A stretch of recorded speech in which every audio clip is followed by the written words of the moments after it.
One of the big differences between public school and homeschooling is not the curriculum, although that is one of the biggest ones. This is not the one I'm talking about today.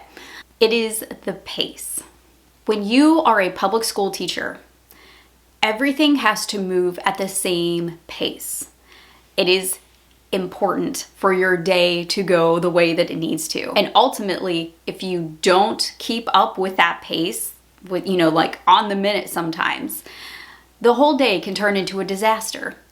So you have to move from subject to subject at a very quick pace, and sometimes that is too quick for some students. And that's really difficult when some kids are struggling.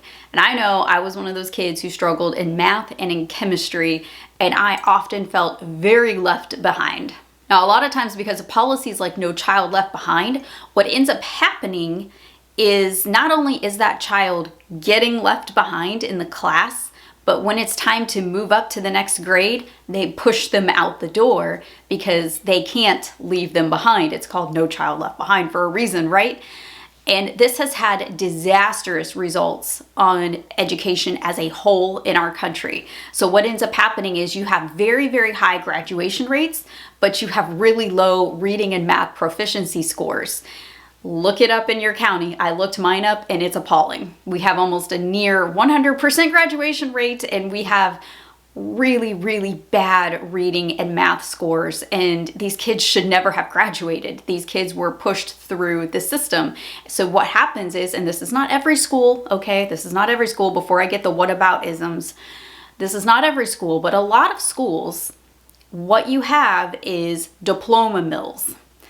And that is not serving our children well, and it is not serving our country well, because you have kids that are illiterate. They actually qualify as illiterate, and you have them they have been pushed through, and now they're in college, and now you have college professors. I actually read the article this week. You have college professors saying these kids can't read.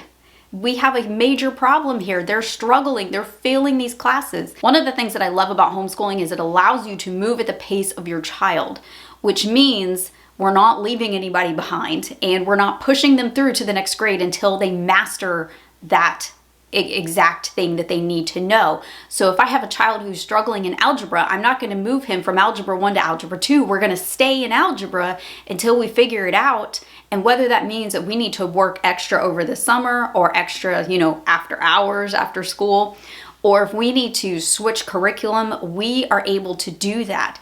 And sometimes we have to go above and beyond because that child is struggling, and that's okay.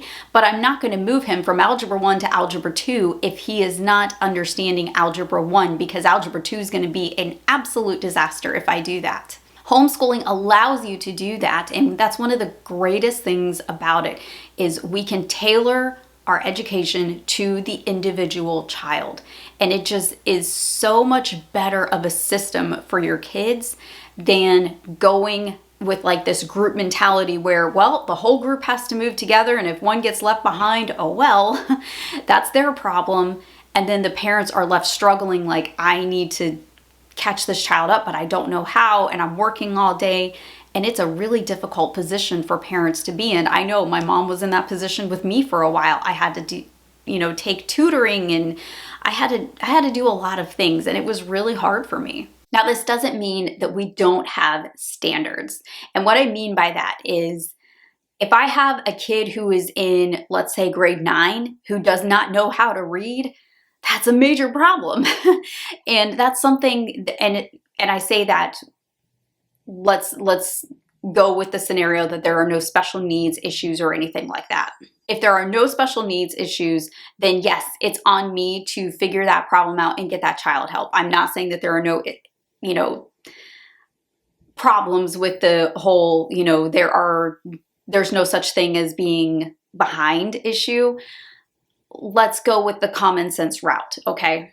But one of the things that I love about this is it protects a child's learning and their love of learning and their curiosity, because when you move a child ahead before they're ready, it really just squashes that love of learning that they have. They're allowed to breathe and grow at their own pace, whether that is being ahead or maybe being a little bit behind the curve of what, their same age peers are, a lot of times they don't know that.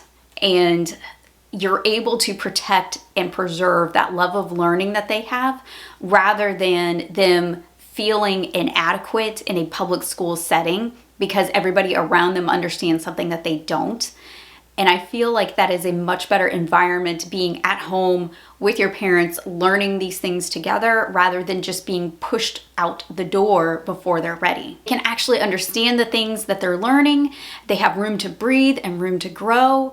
And that's going to protect and preserve that love of education for them. Now, we actually do have standards. So I try to stay on par with what the college that he wants to attend wants for him, what they want to see on his transcript. And I have a high schooler, just so you understand. I'm trying to stay on pace with that, but I'm not moving him ahead before he's ready either. So we do have standards, obviously, and I expect my readers or my viewers here to actually have some common sense about these things. You know what I mean? If I had a 10th grader who couldn't read, obviously I would have some kind of problem. So no, that does not mean that we don't have standards, or that we don't keep up with things, or that we just play all day and we just do learning when we want. Again, I expect people to take a common sense approach to this. However, if we get stuck, we're able to pause, we're able to figure that problem out, and then move on. And that's the difference. I'm not managing a group of kids that all have to move together. I'm managing my child in our setting, and that makes all the difference with him and how he's able to grow and flourish in his own education. And I think at the end of the day, it matters. It really does. I really do think it matters. Okay, I will see you guys in the next video. I hope you have a wonderful rest of your day, and happy homeschooling.